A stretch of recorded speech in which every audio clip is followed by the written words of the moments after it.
Thank you. Thank you. Look, I just want to ask a few questions about the... Senator Bartlett was also here when these committees probably used to go through till 1 or 2 in the morning. About the review of the Agricultural Review and the EPBC Act. So basically, my first question is how the review came about. Which ministers requested that there be a review of the intersection of the EPBC Act and agriculture? Senator, that was a decision of the government as a whole. Okay, so where did it come from, though? Well, Whose initiative was it?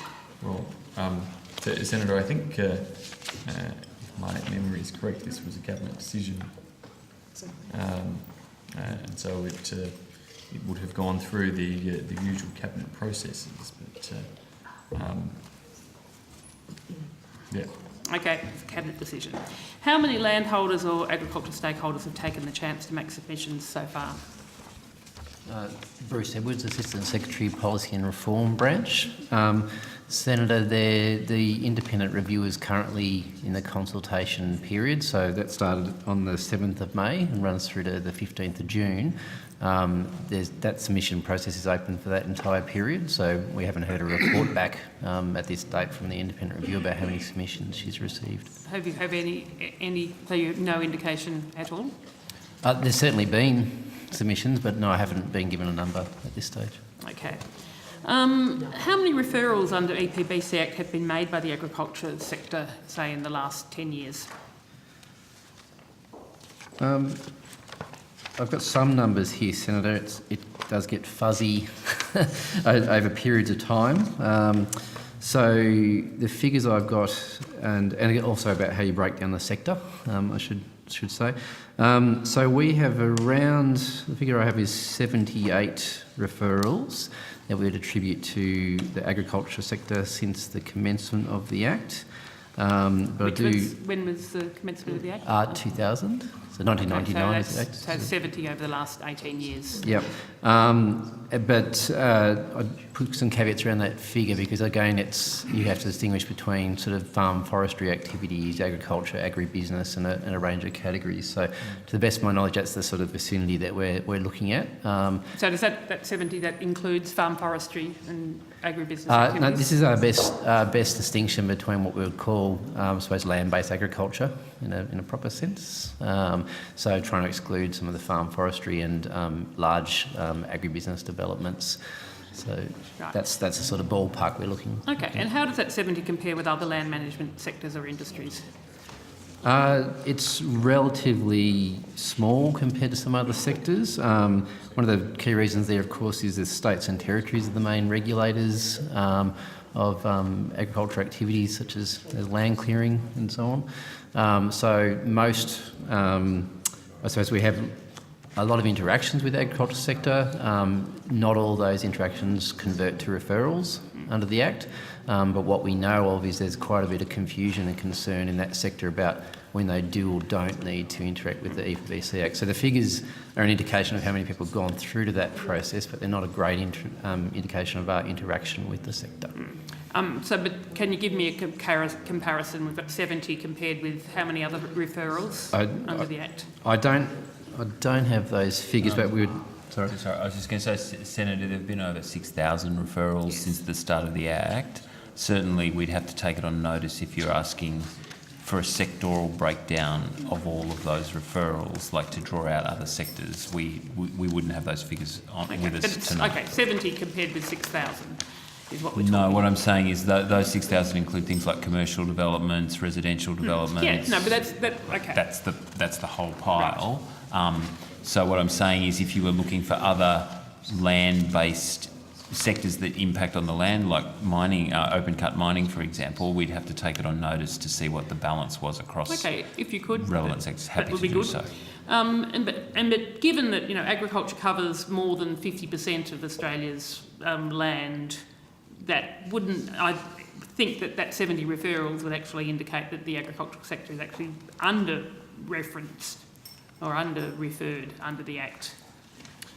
Look, it's hard to tell. One important distinction with the Act is that activities that are already underway prior to the Act do not need to be referred. So if you look at agriculture, therefore, you get a range of obviously farming enterprises that would have been operating for many years, where there's not significant changes to those enterprises, and it also, brings in the level of significance. So individual farmers, of course, may have quite modest impacts.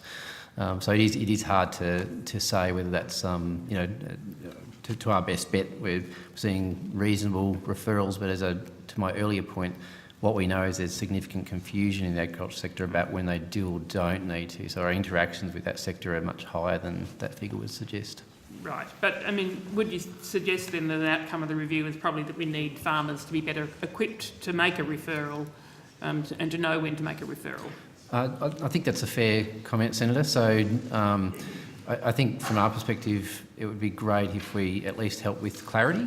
But the independent review is obviously out talking to people at the moment and in large part trying to unpack the areas of concern, the rub points for farmers. So we're hoping we'll get some recommendations that'll be useful. Okay, I just want to draw some other comparisons. In Queensland in 2015-16, there was 396,000 hectares of forest and bushland which was cleared, 93% of which was grazing for agriculture, killing an estimated 45 million animals, releasing 45 million tonnes of CO2, according to the Queensland Government.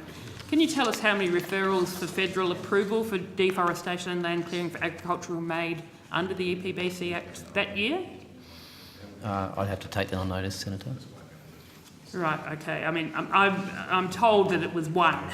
It was for Kingvale, which we've already been talking about today. Well, can you also tell me what the total area of clearing subject to federal environmental impact assessment was in that year? Senator, our systems, like as I explained to Senator Urquhart earlier this evening, we undertake our assessments on a case-by-case basis, and we don't have a collective figure to say how much clearing would be attributable across the scope of the Act. Senator, I would add one fact, and we can certainly pick this up when the climate change officials are here tomorrow. But in Queensland, you mentioned that there was 301,000 hectares of forest cleared last year, or in 2015. No, it was 396,000 in 2015-16. Sorry, that's the Queensland figure. Our figure is 301,000, and of which our calculations are 88% of that are regrowth. But I would note, and this is the interesting thing, at the same time, in that same year, there was over 2 million hectares of regrowth forest in Queensland. So it helps put it in proportion. You were talking about different proportions. I just wanted to make that point with respect to land clearing. There's actually been far greater growth than there has been clearing. Yes, but it's the clearing which is causing 45 million estimated animals to die from that clearing and the type of forest that's being cleared.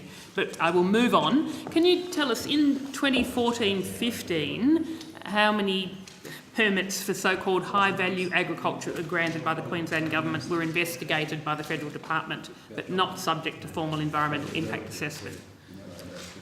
I'm sure you probably have to take that on notice. No. So we assessed 59 permits that were issued by the Queensland Government in the period 2014-15. Right, and how many were...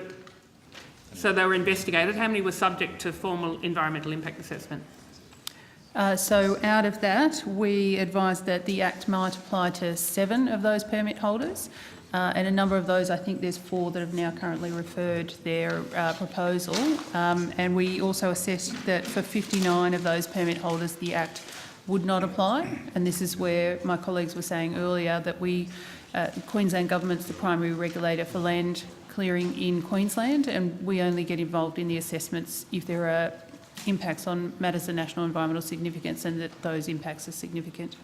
Right, but so it was only 4 or 7, you say, that were actually then having to be assessed? 7 we advised that the Act would apply. Of those, Right. 4, I believe, have currently referred. Okay. As well as so again, Kingvale. compared with the number of assessments in other land sectors of the thousands, we're talking pretty small numbers, aren't we? No, that would cover, I imagine, several 100,000 hectares of land.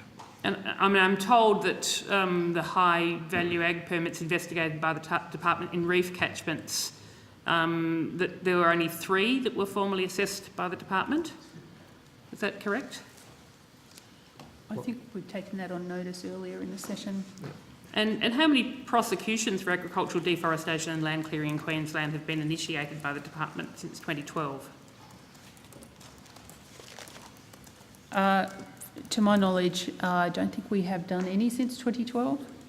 Right, so In zero. Queensland. So I suppose the point I'm making is why there was a sense that there was this huge regulatory burden when we've had such small numbers actually of referrals and formal investigations and prosecutions. Why do we need to review the regulatory burden? Well, Senator, when you think And when, you know, on the other hand, we've had 45 million native animals that were, you know, killed by clearing in a single year. I mean, shouldn't it be the other way round, that we should be investigating just, you know, why so much isn't being assessed under the EPBC Act? So, Senator, I think as Mr. Edwards was talking about, a few of the things that we've definitely heard are, number one, there is a fair amount of uncertainty within the farming sector about when the Act applies, when it doesn't, what their obligations are.